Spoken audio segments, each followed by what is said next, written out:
¿Cómo están? Buenos días para todos, para todas, arrancando la mañana la República Medios. Y mientras iniciamos esta jornadita con 16 grados, otoño, pero salió el sol finalmente en la ciudad de Colón y alrededores que estábamos esperando. Está en el piso y vamos a arrancar el programa con él, Pedro Peretti. Que nos visita en la ciudad de Colón para presentar su último libro, pero además para discutir un poco. Fue director de la Federación Agraria Argentina, tiene varios libros. Pedro, buenos días, gracias por el espacio para la radio. ¿Cómo estás? Bueno, muchísimas gracias por la invitación, un verdadero placer, muy lindo todo, estamos muy contentos de estar acá en San José y Colón. Muy bien, hoy 19 horas, 20 horas. 20 horas 20. En el Centro de Jubilados y Pensionados Nacionales. Perfecto, perfecto. Así como que pensaba un poco el diálogo con vos y me preguntaba dentro de los imaginarios que sostenemos todavía en la retórica de cuestiones dichas. Viste que se dice mucho esto de, bueno, Argentina, el granero del mundo. ¿Qué queda del granero del mundo hoy? Cuando ahí nos inmiscuimos posta en la realidad del campo, pero de nuestro país. La verdad que es una buena pregunta. No queda nada. La Argentina es un país muy raro, muy raro. Es un país agropecuario en donde casi ya nadie vive en el campo. El 92% de su población es urbana. Es el tercer país más urbanizado del planeta. Tenemos más gente viviendo en las ciudades que en Alemania o en España. La Argentina es un país rural, en donde no quedan casi productores agropecuarios genuinos. El 70% de la tierra de la pampa húmeda se trabaja por el sistema de rentismo rural. La Argentina es un país agropecuario, en donde nadie discute el uso y tenencia de la tierra.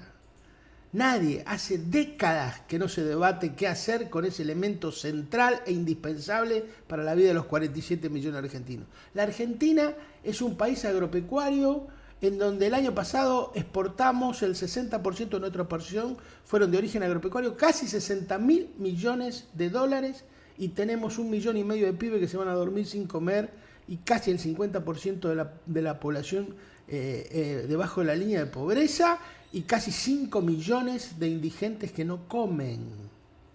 Y no producimos alimentos, producimos forraje para los cerdos y aves chinas. Así que hay una serie de mitos construidos por la oligarquía terrateniente argentina y por los grandes grupos de siembra, ayudados por los medios de comunicación masivas y hegemónicos, que le han hecho creer a buena parte de la Argentina que somos muy eficientes produciendo. Y es absolutamente falso. Solamente sembramos bien, ponemos la semillita bien. El resto, un modelo agrario se mide desde otro lugar, con otras variables, con otras cosas. ¿Cómo puede ser que seamos eficientes? Es decir, que tenemos un modelo agrario eficiente cuando un litro de leche debe recorrer 1.000 kilómetros promedio para llegar a la mesa. O el pimiento, el 70% se haga en embarcación Salta a 1.400 kilómetros de los centros de consumo. O que la lechuga para que llegue a Rosario tiene que venir de Mendoza o de Mar del Plata, en el medio de las tierras más fértiles del mundo.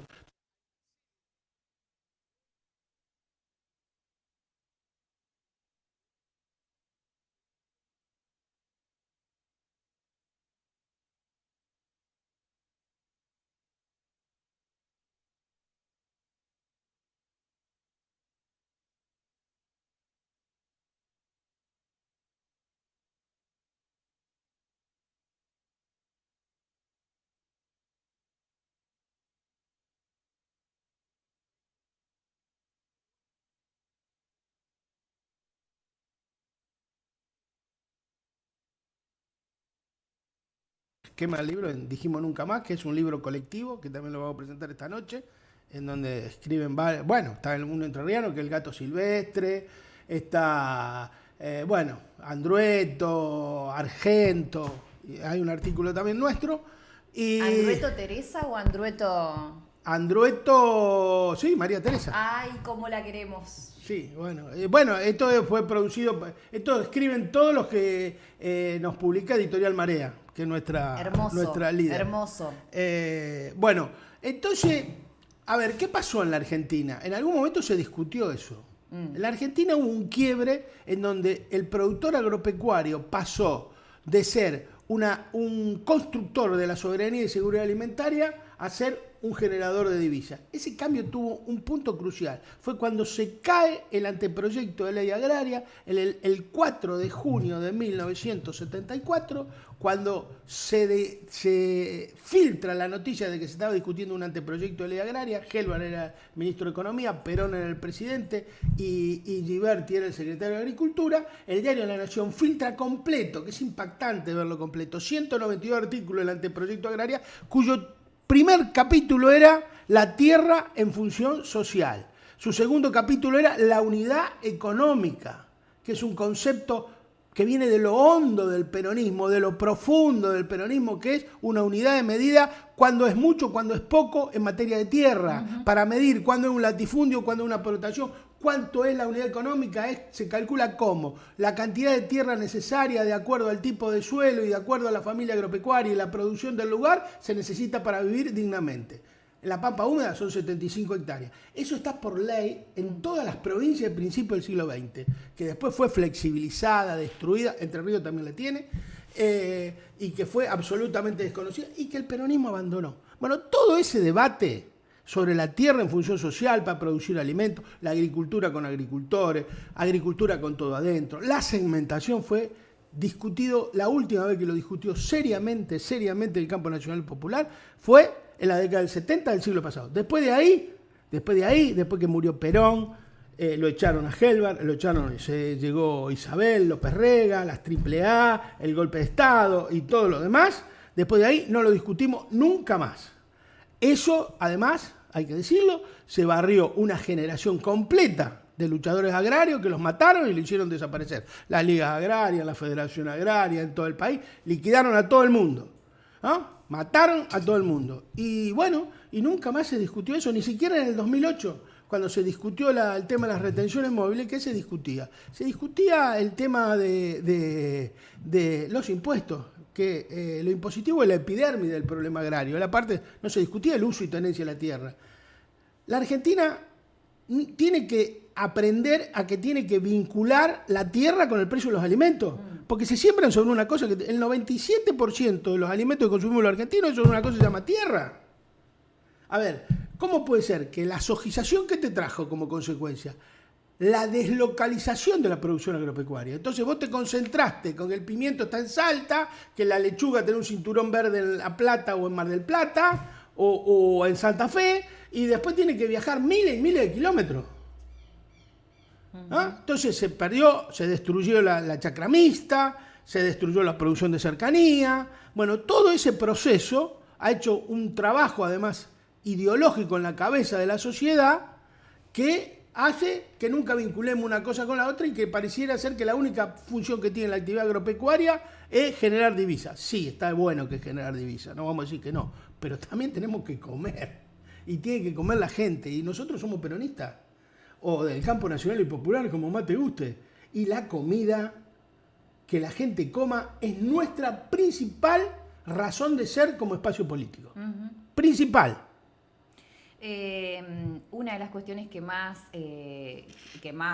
golpeó y que más le costó a los últimos gobiernos peronistas fue que el aumento de precios no coincide, y sigue sin coincidir mucho más en estos tiempos, con el salario, ¿no?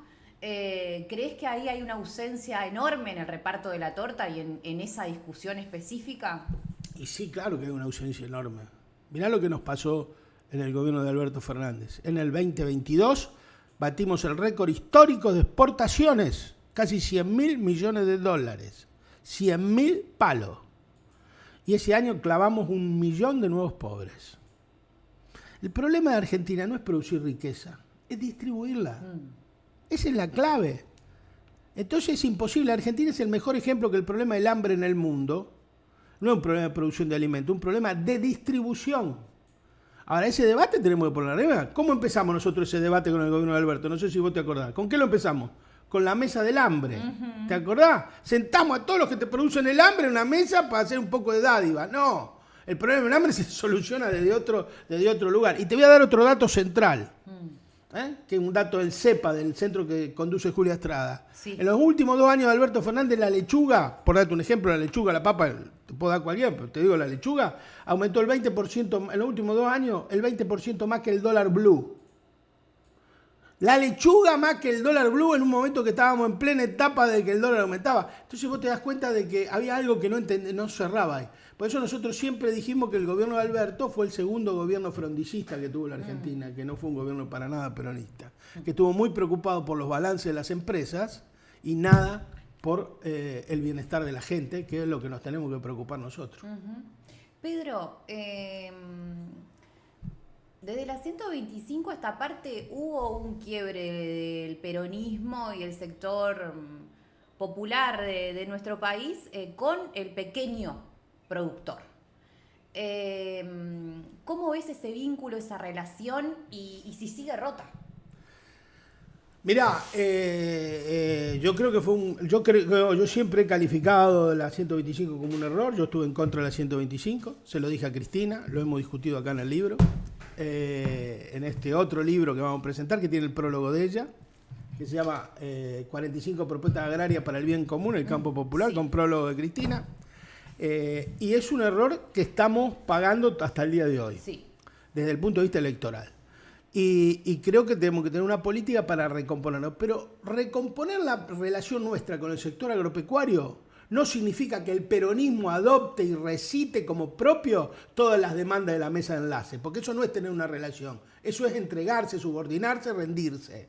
El peronismo tiene una extraordinaria, pero extraordinaria historia agraria, que está absolutamente oculta y está absolutamente tergiversada por los propios peronistas, que no se animan a decir que Perón hizo una reforma agraria extraordinaria en la República Argentina y que transformó a casi 100.000 arrendatarios rurales en propietarios, que tomó medidas como estatizar el comercio exterior.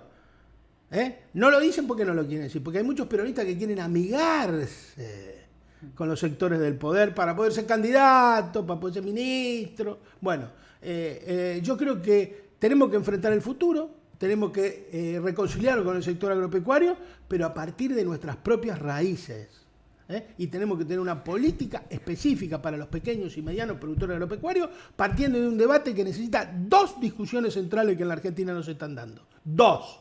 La primera, si queremos que una producción agropecuaria sea con productores o sin productores. Porque se puede sembrar y cosechar toda la Argentina sin un solo productor agropecuario, sin uno solo. Que haya productor agropecuario es una decisión política. Y la segunda, que tiene que discutir el peronismo y toda la Argentina, ¿qué es ser productor agropecuario? ¿Qué es? En ese sentido, yo me acuerdo haber presenciado una discusión en España, cuando se discutían los argumentos, los desembolsos de la PAC, de la Política Agraria Común y Europea, los subsidios, y ellos llegaron a una definición de productor agropecuario, después de 6 meses de debate, que el productor agropecuario era aquel que el 75% de sus ingresos fiscales declarados provenían del sector agropecuario, porque España, como la Argentina, estaba lleno de tipos que eran industriales y compraron campo, o como en la Argentina que tenés tipos con banco que compran campo, jugadores de fútbol que compran campo. El rentista no puede ser tratado como productor agropecuario. El rentista es rentista. Es como si vos tuvieras 10 departamentos para alquilar en Colón y en San José y te dicen, bueno, vos que sos, tengo 10 departamentos, bueno, entonces tenés una empresa constructora. No, sos rentista. Y si tenés 50 hectáreas de campo, 100 hectáreas en San José o en Colón para alquilar, no sos productor agropecuario, sos rentista agrario. Por lo tanto, tenemos que hacer, el peronismo tiene que hacer una política orientada, desde mi punto de vista, que no soy el dueño de la verdad, lo aclaro, al productor agropecuario genuino, pequeño y mediano, y tiene que plantar un debate con los sectores concentrados de la sojización y de la oligarquía terrateniente de este país, que tienen que pagar impuestos para que la gente viva mejor, porque nosotros tenemos que cobrar el impuesto a los que más tienen para tratar de distribuirlo a los que menos tienen, entre ellos a los pequeños y medianos productores, y volver al consumo de cercanía y financiar desde ahí una serie de propuestas que acá las tenemos. Son 45 propuestas concretas, que no son ningún disparate, que no son ningún salto al vacío y que tienen muy poco costo fiscal, que le cambian la vida al sector agropecuario y que le cambian la vida a todos los argentinos y argentinas. Porque otro tema que tenemos que hacer desde el peronismo y desde el movimiento obrero es urbanizar el debate rural, porque no se puede discutir el salario y no se puede discutir las paritarias si no discutir el precio de los alimentos. porque no es lo mismo que la lechuga te coma el 5% de tu salario a que te coma el 20%. Cambia radicalmente. Pedro, ¿qué opinás de las retenciones? ¿En qué nivel deberían estar? Las retenciones tienen que ser segmentadas, como planteó históricamente la Federación Agraria Argentina. Y como planteó, cuando se planteó el comienzo del conflicto del 2008 por las retenciones móviles, la Federación Agraria había dos líneas. Una línea que encabezaba Eduardo Bussi, que decía que había que segmentar las retenciones, y otra encabezaba un señor de acá de Entre Ríos, que es el señor De Angelis, que abandonó absolutamente todos los principios federados y se pasó de bando completamente. Caso de corrupción ideológica como pocos, Y se lo puedo decir porque se lo he dicho a él personalmente, porque tenía una relación bastante cercana conmigo. Las retenciones, lo primero que hay que saber, que las retenciones son un instrumento de política económica. Nosotros con retenciones cero durante todos los 90, Menem, Cavallo y Felipe Solá, retenciones cero. En esa época perdimos 103.000 explotaciones agropecuarias, 600 pueblos del interior profundo estaban camino a la extinción, pulverizamos 900.000 puestos de trabajo en el sector rural y había 13,5 millones de hectáreas hipotecadas en el Banco Nación. No sé si ustedes se acuerdan, empezó el proceso con Dualde y lo terminó Néstor y Cristina, no se lo remató a nadie. Y había retenciones cuando no se le remató a nadie. Por lo tanto, la retención no es un instrumento que depende de cómo lo utilicen. Segundo tema, las retenciones en la Argentina las reintrodujo el Fondo Monetario Internacional. Las pone Dualde por pedido del Fondo Monetario Internacional. Y mientras esté la deuda con el fondo, por eso que es demagogia pura lo que hace la derecha, que dice voy a sacar las retenciones. ¿Cómo la vas a sacar si no te la deja sacar el fondo? Macri amenazó sacar las retenciones. ¿Ustedes se acuerdan? Sí, que dijo, voy a sacar, hizo un acto en Pergamino que lo llevó a De Angeli, ahí estaba sentado atrás de un maíz, que no se sabía cuál era el maíz, cuál era De Angeli. Bueno, estaban ahí en Pergamino, dijo, bajó las retenciones. Eso fue en el 16. En el 18, cuando trajo el fondo de vuelta, ¿qué hizo? Reinstaló las retenciones en el mismo nivel. Lo mismo le pasó a Milei, cuando la sacó por 7 días, después ¿qué tuvo que hacer? Volverla a poner. Porque es una imposición de una decisión extraterritorial de la República Argentina. Por eso que nosotros lo que tenemos que plantear seriamente es que las retenciones tiene que pagarlas el que más tiene. Yo, si fuera presidente, y lo he discutido con todos los peronistas de esto, pero por supuesto que no me dan bola, espero que acá el compañero me escuche, el pequeño productor tiene que pagar 0 retenciones. 0. La política histórica, el peronismo, esta noche lo vamos a discutir, lo vamos a charlar. ¿Cómo cobró el peronismo en el año 73, 74, cuando estaba Perón, el impuesto extraordinario a la tierra? Lo cobró segmentado, menos de 80 hectáreas no se los cobró. No le cobró directamente. Entonces hay que tener una noción desde ese punto de vista. Después, el tema de las retenciones, otro tema muy importante. ¿Para qué la usás? ¿Para qué la usás? ¿Para pagar deuda externa o para desarrollar el país? Néstor desendeudó el país. ¿Y las retenciones para qué la usó? La usó para la UH, para el desarrollo científico-técnico, para el progresar, para financiar otras cosas. Bueno, ahí tiene un debate y tiene un sentido. Ahora, pagar retenciones, que los pequeños y medios productores hagan un sacrificio, los saqué de la cancha, ¿para qué? ¿Para que paguen deuda externa? No. Retenciones segmentada, pequeño productor, menos de 100 hectáreas de campo, 0. Pero el productor genuino, el que trabaja la tierra, el rentista rural es otra cosa. ¿Cómo consideras que está la actualidad para los pequeños productores, para el campo, y también cómo impacta la reforma laboral? Tómate un mate tranquilo. Bueno, para los pequeños productores, los pequeños productores están tan mal como las pymes urbanas. Es lo mismo, le caben las mismas generales de la ley. Le aumenta el gas, la prepaga, el gasoil, le aumenta todo y el cereal está en el mismo nivel. Y el gasoil, que es un insumo básico, le aumentó, no sé, no me acuerdo en este momento, pero aumentó como 200% más que la inflación. Y los cereales están en los mismos niveles. Entonces eso está todo mal, incluso las mismas cooperativas. Yo el otro día tuve una discusión con una cooperativa que estaba afiliada con Inagro, quejándose como loco el gerente, como loco. No cierran los números, Pedro, esto. Digo, loco, si no te cierran los números, ¿cómo tu representante gremial está todo el día diciendo que el modelo es bárbaro y que vamos bien? ¿Por qué no plantean la cosa? Pues ese es un debate para toda la Argentina, la hipocresía y el cinismo político que hay.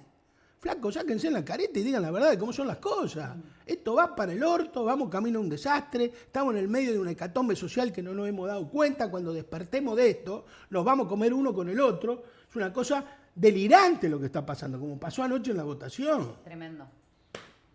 Pero bueno, viste, nosotros nos dedicamos a estigmatizarnos y a pelearnos entre nosotros, pero no es así por donde va a ir la cosa.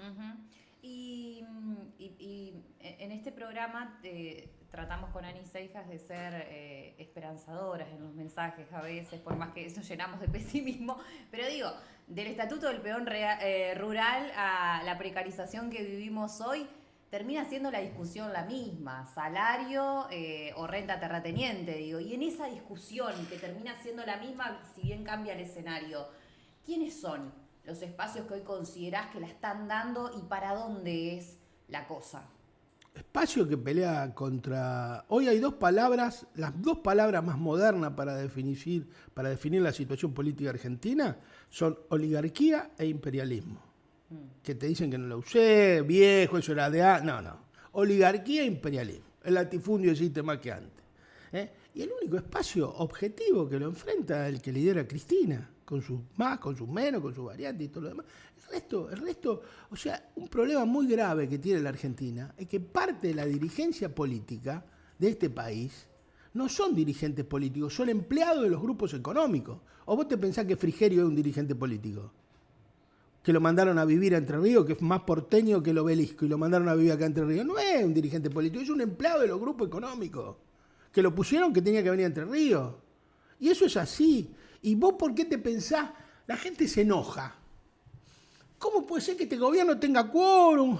¿Quién le da quórum a este gobierno? Se lo dan los factores de poder, se lo dan los grupos económicos. ¿Por qué tiene quórum? ¿Y por qué puede tener quórum? Por una cuestión muy sencilla, porque se reformó la Constitución en el 94. Cuando los países hacen las cosas, tienen que tener, aunque sea una mirada estratégica. El pacto de Olivo fue letal en la República Argentina. Porque entre otras cosas horribles que hizo, como la autonomía de la Ciudad de Buenos Aires, o como el Consejo de la Magistratura, o como todas esas cosas, el tercer senador, como todas esas cosas horribles que a la gente vota por ahí por que le vote, qué sé yo, hizo lo más grave y lo más, la llave que selló la dependencia de este país, que transferirle los recursos del subsuelo a las provincias.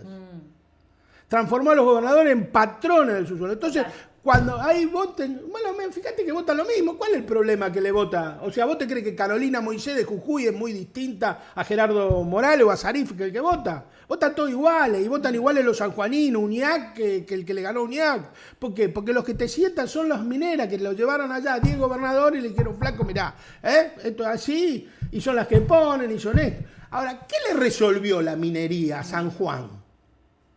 ¿Qué le resolvió la soja a la ciudad de Santa Fe? ¿Qué le resolvió la soja a Entre Ríos, que está número 1 en chicos enfermos de cáncer en el Garrahan? Y deberían estar todos preocupados. ¿Vos sabés lo que es tener ese ranking en la cabeza, en tu conciencia como dirigente político?